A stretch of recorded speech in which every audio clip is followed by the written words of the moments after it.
ఖలీఫా ఉమర్ ఫారూక్ రజియల్లా అన్హు ఓ రోజు తన సహచరులు కొందరిని వెంటబెట్టుకుని ఎక్కడికో వెళుతున్నారు. దారిలో ఒక వృద్ధ మహిళ ఆయన్ను కలిసి, మీతో మాట్లాడాలి, కాస్త ఆగండి అని అన్నది. ఉమర్ ఫారూక్ రజియల్లా అన్హు ఆమెకు సలాం చేసి ఆమె మాటలు వినడానికి సిద్ధమయ్యారు. అప్పుడు ఆ మహిళ ఇలా అన్నది, ఓహో ఉమర్, ఎంత మారిపోయావు.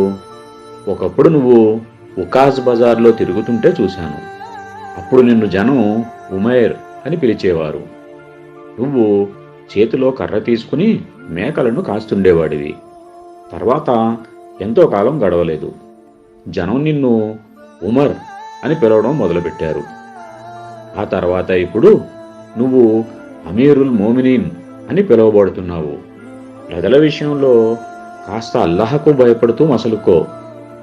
ఒక విషయం గుర్తుంచుకో, దేవుని శిక్షకు భయపడేవానికి సుదూర వ్యక్తి కూడా దగ్గరి బంధువులా మారిపోతాడు. చావుకు భయపడేవాడు తాను కాపాడాలనుకున్న వస్తువునే పోగొట్టుకునే ప్రమాదం ఉంది. ఉమర్ ఫారూక్ రజియల్లా అన్హు వెంట ఉన్న ఒకతను ఆ మహిళ వైఖరి సహించలేక, నువ్వు ఖలీఫా ముందు హద్దు మీరు మాట్లాడుతున్నావు అని అన్నాడు. ఉమర్ ఫారూక్ రజియల్లా అన్హు అతన్ని వారిస్తూ, ఆమెని చెప్పనివ్వు, అసలు ఈమె ఎవరో నీకు తెలుసా?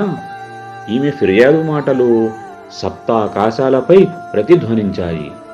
దైవ సాక్షి, ఆమె ఇలా నన్ను రాత్రి పొద్దుపోయేదాకా నిలబెట్టినా సరే నేను నిలబడదాను. కాకపోతే నమాజ్ వేడైనప్పుడు మాత్రం నా నిస్సహాయతను తెలుపుకుంటాను అని అన్నారు. ఆ మహిళే హజరత్ ఖాలా రజియల్లా అన్హా.